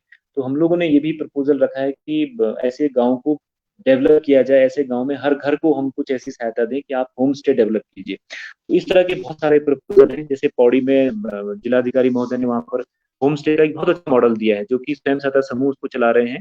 कंस्ट्रक्शन उसमें गवर्नमेंट ने किया है। तो वो एक इन्वेस्टमेंट है जो कि इस समय किया जा सकता है और अपने स्वयं सहायता समूह को अपने जो लोग बाहर से आए हैं, उनको हम लोग अपने जो प्रवासी बाहर से आए हैं, टूरिज़्म के फील्ड में बहुत अच्छी अपॉर्च्युनिटीज़ हम लोग दे सकते हैं। हम लोग नए-नए सर्किट डेवलप कर सकते हैं, जैसे कि गवर्नमेंट का 13 डिस्ट्रिक्ट 30 डेस्टिनेशन का जो प्रोग्राम है, उसमें हम लोग हर जिले में एक-एक ऐसा डेस्टिनेशन डेवलप कर रहे हैं। तो उन डेस्टिनेशंस को किस तरह से स्वरोजगार के केंद्र के रूप में और टूरिस्ट के लिए एक ऐसा सेंटर कि उन्हें उत्तराखंड की संस्कृति, उत्तराखंड के जो हमारे रिचुअल्स हैं, उनका एहसास हो सके। तो ये इस समय मौका है कि हम टूरिज़्म के इंफ्रास्ट्रक्चर पर काम करें और इसके तो माध्यम से सर हम यह स्थानीय युवाओं को रोजगार दें। मेरा अगला जो प्रश्न था वो इसी आपके इसी कॉन्सेप्ट को कोरिलेट करता हुआ है, क्योंकि हालांकि मेरे पास प्रश्नों का पिटारा इतना है कि उसके लिए समय कम पड़ जाएगा और आपसे बातचीत करने का जो माधुर्य है वो कम होने का नाम नहीं ले रहा है। टूरिज्म और कल्चर की आपने बात करी, मुझे याद है कि आपने कोशिश की थी पिछले वर्ष की रुद्रप्रयाग जिले के होटल्स में, उनके डेस्टिनेशन में हम बाहर के टूरिज्म को यहाँ का कल्चर दिखाएं, और एक आध जगह हमने ये कोशिश भी की थी, लेकिन मुझे अफसोस है कि वो कोशिशें बहुत ज्यादा रंग नहीं ले पाई। टिहरी में तो इसकी बहुत ज्यादा गुंजाइश है। ऊपर वाला अगर कोविड-19 और ये डिजीज और ये तमाम कोरोना संकट दूर करे, तो क्या टिहरी में भी इस तरह का कॉन्सेप्ट डेवलप करने का आपका मन है, या रुद्रप्रयाग में जो उत्सव ग्रुप और दूसरे और ग्रुप्स को आपने इन्वाइट किया, थोड़ी वो एक्सपीरियंसेस आप शेयर जरूर करेंगे कि किस तरह से आपको ये जो अलग से इनिशिएटिव लिया था, जो ज्यादातर लोग ऐसा सोचते नहीं है, अधिकारी ऐसा सोचते नहीं है, आपने कल्चर और टूरिज्म के पक्ष पर भी सोचा, किस तरह का एक्सपीरियंस सर आपका रहा? नहीं, इसमें देखिए भट्ट जी, जो हमने वो प्रोग्राम किया था वो क्योंकि आप ही उसमें सूत्रधार थे, तो हम लोगों ने जो हमारे होटल्स हैं, वहाँ पर जो बाहर से टूरिस्ट आ रहा है, उसको अपनी कल्चर से, अपने ट्रेडिशन से इंट्रोड्यूस कराने के लिए हमने कहा कि जैसे हमने वहाँ पर पांडव नृत्य और आपने वहाँ पर और भी एक आध जो हमारे कल्चर में नंदा इंटीग्रेटेड नंदा की चीजें, कथा। जी। नंदा की कथा, वो हमने दिखाई थी। आपको याद होगा कि वहाँ पर जो हमारे सांसद लोग आए थे उस समय, उन्होंने बहुत अच्छा जी। एप्रिशिएट भी किया था उन्होंने स्टेप को कि हमें अपने लोकल स्थानीय कल्चर को लोगों के सामने शोकेस करना चाहिए। इसका सीधा-सीधा एग्जांपल, आप जब केरला जाते हैं या ऐसे टूरिज्म स्पॉट पे जाते हैं, तो वो अपने जो उनके स्थानीय नृत्य हैं, उसके लिए स्पेशल शोज़ करते हैं। अब मैं थोड़ा-सा रुद्रप्रयाग के टूरिज्म में और टिहरी के टूरिज्म में आपको अंतर बताता हूँ। रुद्रप्रयाग में जो यात्री आता है, उसका मुख्य ध्येय है कि वो केदारनाथ यात्रा को परफ़ॉर्म करने आता है। तो वो जब जनरली क्या हो रहा है, होटल्स में भी आपने देखा, उस समय होटल ने भी हमसे बात की थी। उन्होंने ये कहा था कि सर यहाँ पर जो आता है वो उसका लक्ष्य है कि वो रात को होटल पहुँचे और रात को अपना खाना खा के सो के सुबह सुबह वो केदारनाथ यात्रा पे निकल जाए। उस समय उस चीज को इंटीग्रेट कराना, फिर होटल के लोगों को हमें उसमें इन्वॉल्व कर पाना, वो थोड़ा सा हमारे लिए टफ हुआ था। यहाँ का टूरिज्म जो है टिहरी का, ये एक लेजर टूरिज्म है, मतलब यात्री आ रहा है, लेक देखने आ रहा है, एक आध दिन आराम से रुक सकता है, तो वो एक प्लानिंग से आ रहा है। वो एक स्पेशल टारगेट से नहीं आ रहा है कि मुझे इस स्पॉट को जाना है, दर्शन करने और वापस आना है। तो जो आपने कहा कि टिहरी में इसकी संभावनाएं हैं, निश्चित रूप से मुझे लगता है कि टिहरी में इसकी बहुत अच्छी संभावनाएं हैं। और यहाँ पर जो टूरिस्ट है वो इस चीज के लिए आ रहा है कि वो यहाँ पर रुक सकता है, यहाँ पर वो टाइम डिवोट कर सकता है, तो यहाँ पर इस चीज की बहुत अच्छी संभावनाएं हैं।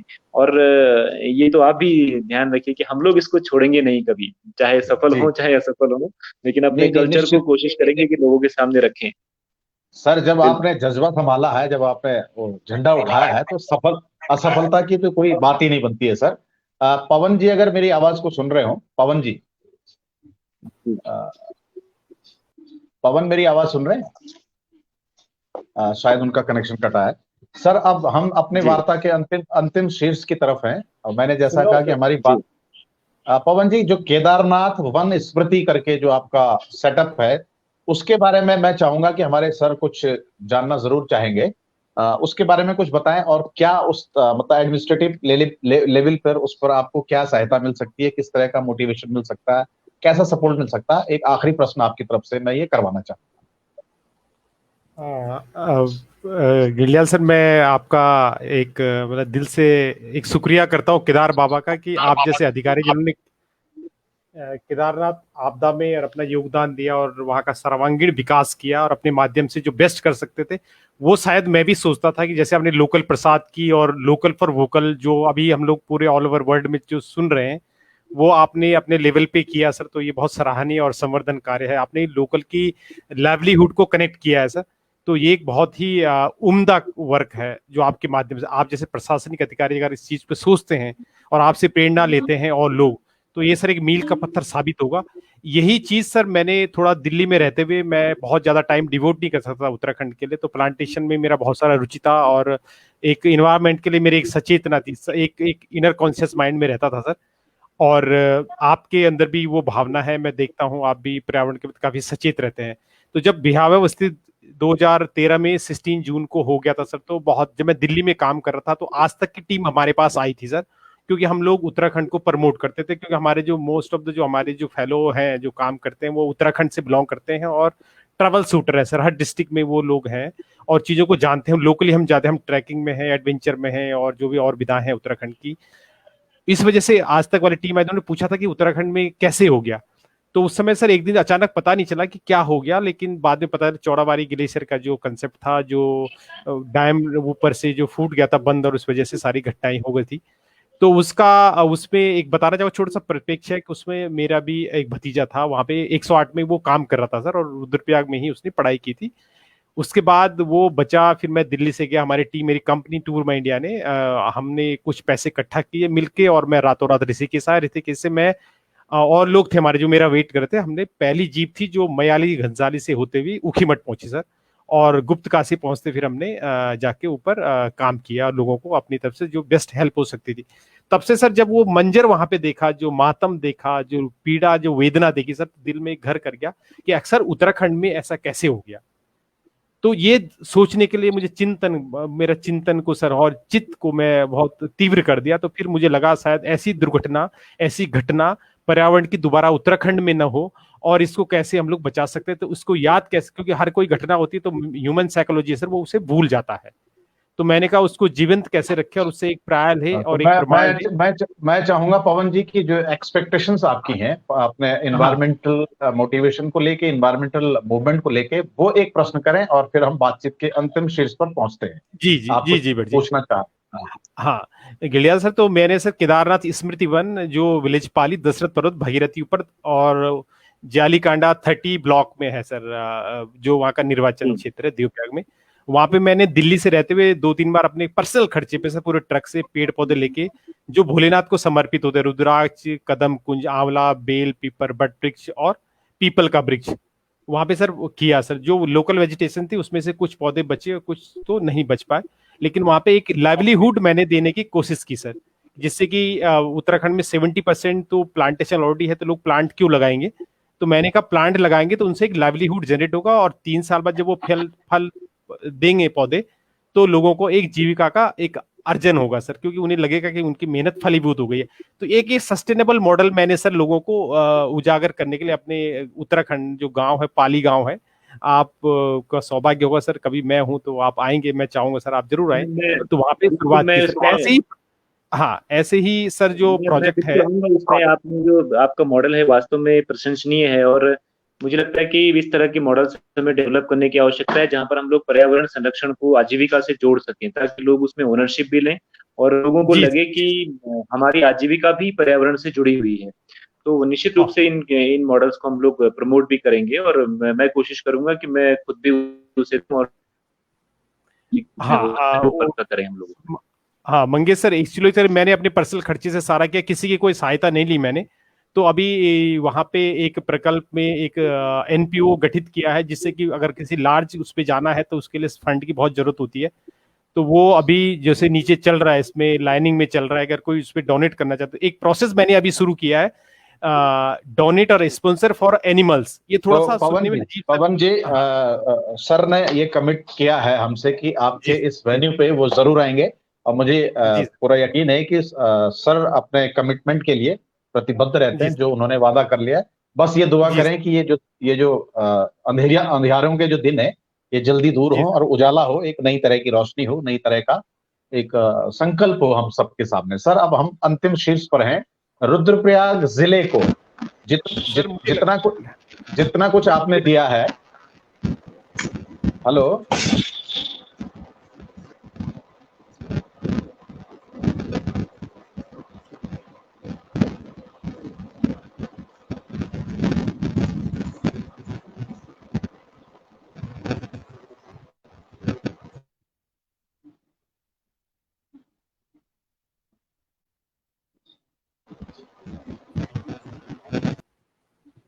पवन जी, शायद सर का कनेक्शन कहीं कट गया है, हाँ लेकिन ऐसे लग रहा है सर चलिए, मुझे। काफी बातें हो गई हैं, और मुझे लगता है कि अगर कनेक्शन इस बीच हमें 5-7 मिनट में मिल जाए तो हम इस वार्ता को वाइंड अप करते हैं। बहुत कुछ बातें हमारी उनसे हो गई हैं, और जी अधिकतम सर जितना हमारे श्रोता सुन सकते थे वो सुन लिया है।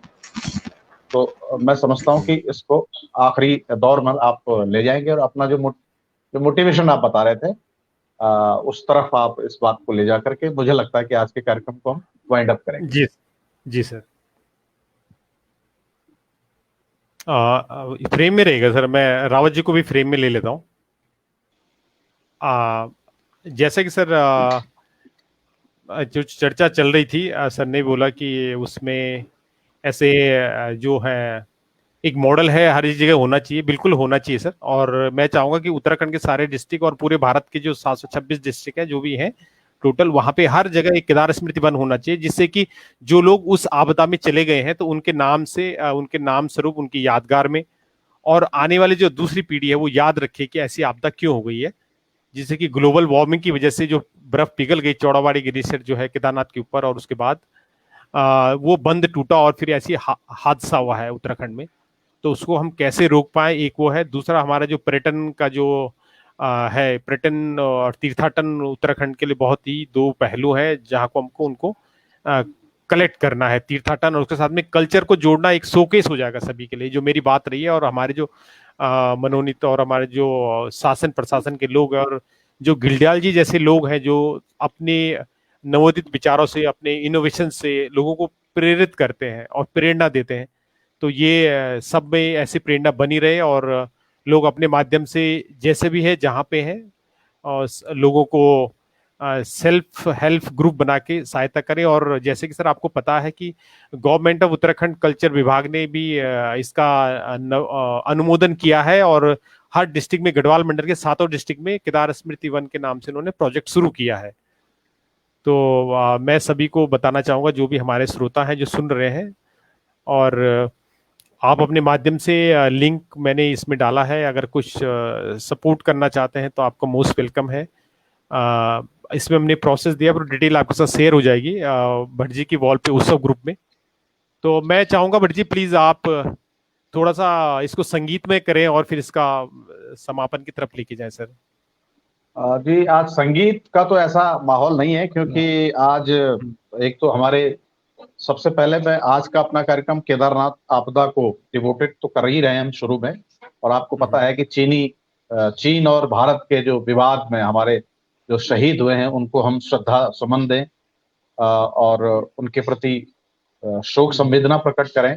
उनके परिवारों को ईश्वर धैर्य दे, शक्ति दे, और पूरा भारत देश उन शहीदों के परिवारों के साथ खड़ा हो, ये संकल्प हम ले जरूर।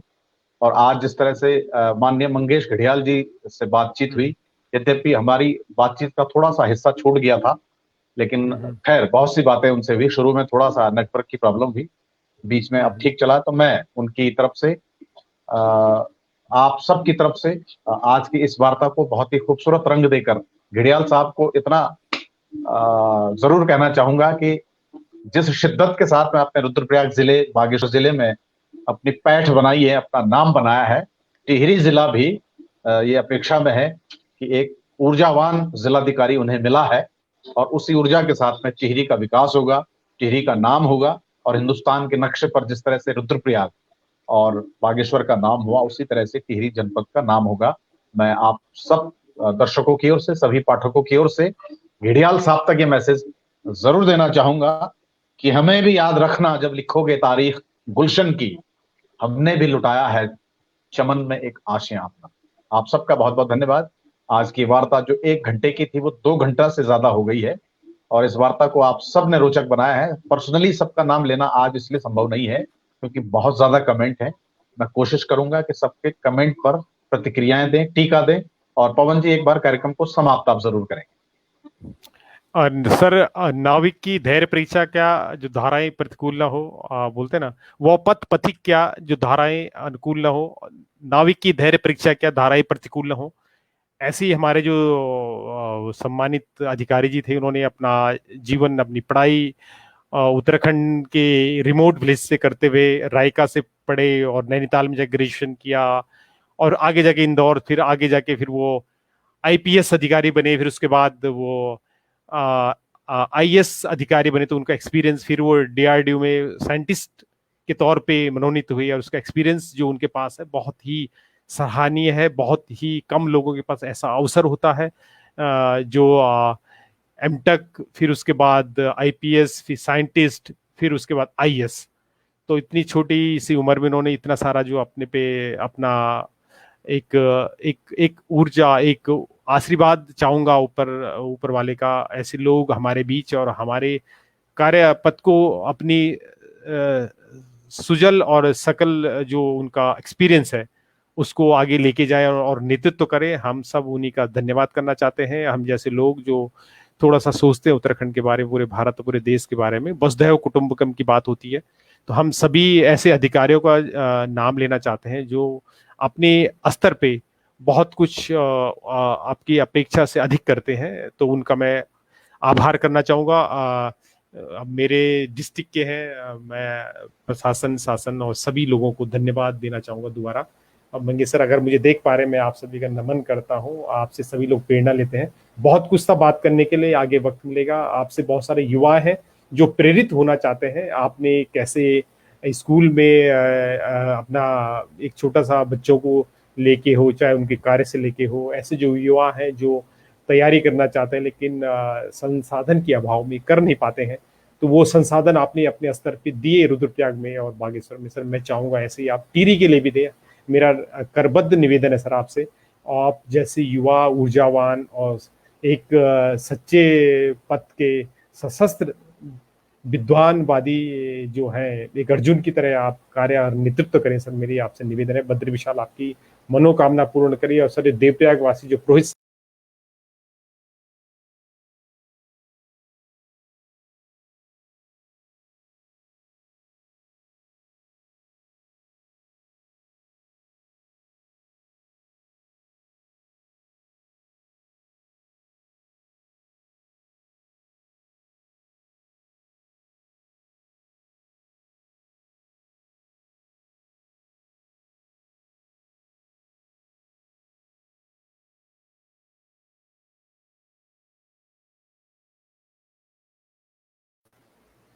सर आपकी आवाज नहीं आ रही है, आवाज आवाज आवाज म्यूट कीजिए। हाँ बोलिए सर, आपकी आवाज नहीं आ रही थी, प्लीज दोबारा बोलिए भट्ट जी। जी, अब मेरी आवाज आ रही है? अब आ रही है सर, प्लीज। मैं अपने दर्शकों से धन्यवाद दे रहा था, दर्शकों को साधुवाद ज्ञापित कर रहा था जिन्होंने खाने के वक्त में भी, इस वक्त करीब 200 लोग हमसे जुड़े हुए हैं, खाने का वक्त है ये जानते हुए भी, लेकिन ये घड़ियाल साहब के प्रति आपकी दीवानगी है, आपकी चाहत है और इस कार्यक्रम के प्रति आपका प्यार है, जो हमने इस तरह से शुरू किया था कि देखते हैं इसमें किस तरह के प्रयोग हमारे सामने निकल कर आते हैं। तो एक घर में बैठे बिठाए अब बहुत से लोगों से आपको मिला रहे हैं। मुझे अपने दर्शकों की ओर से सुझाव चाहिए कि और हम इस कार्यक्रम को कैसे वेरिएबल्स इसमें तैयार कर सकते हैं, किस तरह से वैरायटी दे सकते हैं, इस कार्यक्रम को किस तरह से अलग अलग क्षेत्र के लोगों से मिला करके इस कार्यक्रम को और खूबसूरत रंग दे सकते हैं। ये दर्शक जरूर हमें सुझाएं और आने वाले दिनों के लिए हमने बहुत अच्छे अच्छे मेहमान आप सबके लिए जुटाए हैं। मुझे उम्मीद है कि आप इस कार्यक्रम में यूं ही बने रहेंगे। आप सबको बहुत बहुत प्यार, बहुत बहुत मोहब्बत। मुझे उम्मीद है कि आने वाले दिनों में भी आप हमारा साथ यूं ही देंगे। आप सबको बहुत नमस्कार, शुभ रात्रि, शब बखैर।